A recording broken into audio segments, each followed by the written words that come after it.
Et bien bonsoir à tous les amis, supporters, supportrices parisiens, parisiennes, supporters du Real Madrid, supportrices du Real Madrid, supporters, supportrices d'autres clubs, amoureux, amoureuses du football. Bienvenue à vous. Ça y est les amis, le verdict est tombé. Comme d'hab, pour ceux qui ont l'habitude, on se retrouve pour ma petite vidéo de débrief de tirage au sort des huitièmes de finale de Ligue des Champions concernant le Paris Saint-Germain. D'accord, donc on va parler du Real Madrid. Les amis, avant toute chose, hein, regardez-moi cette petite merveille. Le bon vieux Thompson, la belle Bandechter qui nous tient tous à cœur. Saison 2005-2006. La fameuse saison, je kiffe le rappeler, où on bat l'OM en finale de Coupe de France avec le but de Bonaventure Kalou et Vicage Dorasso. Pour les plus anciens qui s'en rappellent. Ce maillot-là, les gars, c'est en collaboration. Ça m'a été envoyé et offert par le Vestiaire Shop, donc avec lesquels j'ai un partenariat et une collaboration. Le Vestiaire Shop, c'est tout simplement un site de supporters parisiens qui vendent des maillots vintage et des produits vintage comme des écharpes par exemple, de l'équipe de France et du Paris Saint-Germain. Juste le PSG et l'équipe de France. Ce sont des vrais, parce que moi je ne fais pas dans le faux, ce sont des vrais achetés à des collectionneurs ou à des particuliers. D'accord. Et eux, ils les revendent sur leur site. Je vous mets le lien du site juste en dessous. Qualité-prix, franchement, c'est propre, c'est nickel. Et vous le verrez tout de suite que ce sont des vrais, rien que la qualité. Donc je vous mets le lien juste en dessous dans la description. Nous y voilà les gars, le tirage au sort PSG Manchester. Oula, non, PSG Real Madrid. Manchester c'était avant, mais ça a été effacé. Hein? Qu'est-ce qui s'est passé les gars? Premièrement les gars, on va en parler de ça. L'UEFA s'est ridiculisé devant le monde du football. Franchement, ça a été mais pitoyable qu'une grande instance de football comme ça fasse un tirage avec autant d'erreurs et après on recommence tout. Hein, à midi, après 15 heures. Franchement, bah c'est inédit, on n'a jamais vu ça. Et c'est une honte. Vraiment, amateurisme total. D'accord. J'étais plutôt content, moi, au début, les gars. J'étais content. On avait tiré Manchester United, parce que sur les 6 possibles, le Bayern, l'Ajax, Liverpool, le Real, la Juve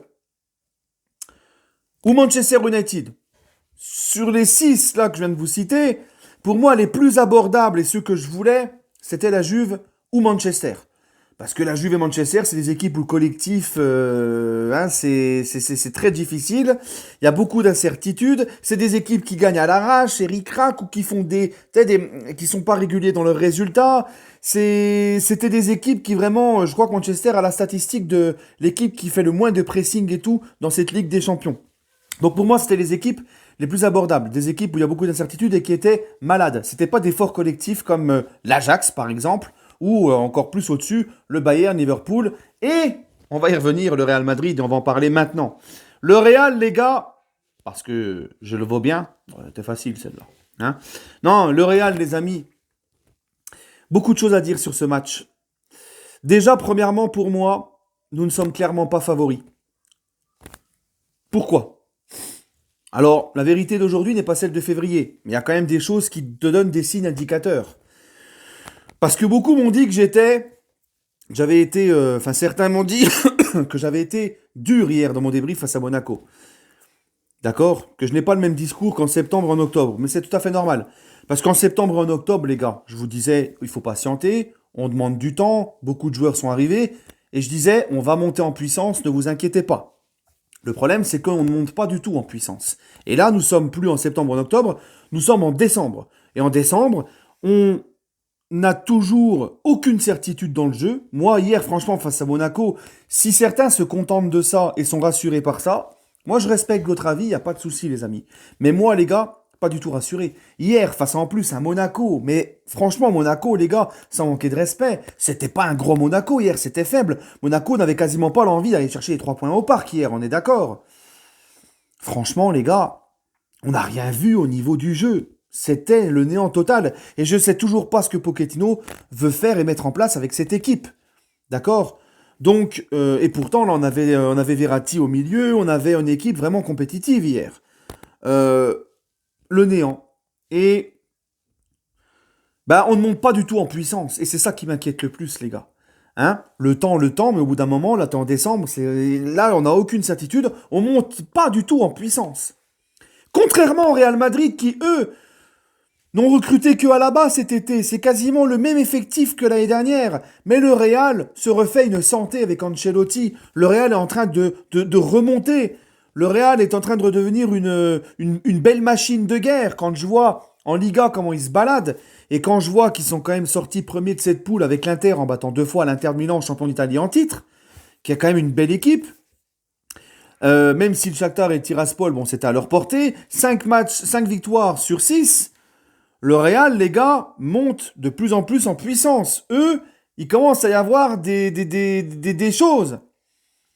Et le Real Madrid, les gars, quand je vois surtout qu'il reste Benzema, Casemiro, Kroos, Modric, et encore des joueurs de ce grand Real qui a gagné 3 fois la Ligue des Champions, et puis c'est dans l'ADN du club. Et quand je vois Vinicius, qui pourtant Vinicius, hein, alors on va encore me dire, t'as retourné ta veste encore, shut up! Hein, faut arrêter avec les retournements de veste. C'est comme ça le football. Quand un joueur est mauvais, on le dit. Quand il est bon, on le dit. Ça va vite le foot. Hein, c'est comme ça. Parce que oui, Vinicius, pendant 2 ans, qu'on me disait que c'était un crack et tout, je trouvais qu'il était très moyen, limité dans son QI foot. C'était vraiment pas joli. Mais là, cette année, le mec, il a franchi un sacré palier. Là, le mec, il répond vraiment aux attentes qu'on nous a toujours vendues sur lui. À savoir un vrai crack, un joueur incroyable. Franchement, le Vinicius, pour le coup, cette année, j'ai qu'une chose à dire, c'est qu'il nous a fait fermer nos bouches, à nous qui le critiquions, mais c'était normal. Il était nul. J'allais pas vous dire qu'il était bon, juste pour vous faire plaisir. Et maintenant, il est bon, bah, je vais pas vous dire qu'il est nul juste pour rester sur mon avis. Non, c'est comme ça. Le football, ça va vite. Hein, quand les mecs sont bons, on le dit. Quand ils sont moins bons, on le dit aussi. Donc, Vinicius qui monte en puissance. Modric, Kroos, Casemiro, et c'est là que ça va être important. Modric, Kroos, Casemiro, qui prennent chaque année une bouteille, une année de plus dans la gueule, qui se connaissent sur le bout des doigts, qui étaient mieux de terrain du Real, déjà quand ils ont gagné les 3 Ligues des Champions de suite. Mais les mecs, toujours aussi forts, quoi. Modric, 35 ans ou 36, je sais plus, mais je le prends tous les jours au PSG. Vous avez vu les matchs qu'il fait, le mec? Incroyable. Et ce genre de match, ce genre de rencontre, ça se joue justement dans le milieu de terrain. Et là, quand je vois le milieu du Real et le nôtre, avec beaucoup d'incertitudes, ça va être compliqué, les gars. On n'est clairement pas favoris. Alors tout est possible, et moi j'y crois. Parce que c'est la base du supporterisme, et j'y crois. Parce qu'on est quand même une grande équipe, et le PSG, le problème du PSG, c'est qu'il est capable. Tu vois, le PSG, il est imprévisible, le PSG. On est capable d'être plein d'incertitudes comme maintenant dans le jeu et tout, mais on est capable de sortir un gros match ou 2 gros matchs contre le Real Madrid. C'est comme ça. Ou alors on est capable de s'en sortir miraculeusement, comme ça a été le cas l'année dernière face au Bayern, où on s'est fait bouffer, mais on a réussi à être plus chirurgical qu'eux, et à tenir en posant nos coronesses avec le mental et un collectif qui se met le cul par terre pour les uns pour les autres, et on s'en sort miraculeusement. C'est ça le football, c'est ça aussi la Ligue des Champions. Mais clairement on n'est pas favori, et clairement ça va être très très très difficile. Quand je vois des gens qui disent « Oh le Real c'est un bon tirage », oh là là, les gars. Déjà en plus de ça, le Real Madrid. Nous, c'est comme ça. C'est le PSG, c'est comme ça qu'on l'aime. C'est notre club, c'est comme ça. Mais il y a tellement d'incertitudes au Paris Saint-Germain. Est-ce que Verratti sera là face au Real? Et on sait que quand il n'est pas là, c'est la merde. Est-ce que Verratti sera là contre le Real pour répondre à ce gros milieu de terrain, là, justement? Est-ce que Verratti sera là? Le Ney, le rescapé de 14-18, là, hein? Avec ses chevilles en mousse. Le Ney, est-ce qu'il sera revenu? Parce qu'on me dit il va revenir en février. Oui, mais dans quelle forme? Est-ce qu'il sera là? Est-ce qu'il sera bien à 100%? Dans quel état il sera là? Donc c'est toujours pareil. Qui sera là? Et dans quel état? Je vois Ramos, hein, parce qu'elle est belle l'histoire aussi pour Ramos qui retrouve le Real.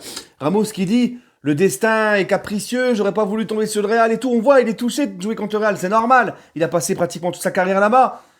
Mais Sergio, avec tout le respect que je te dois, Sergio, on n'est même pas sûr que tu sois là face au Real.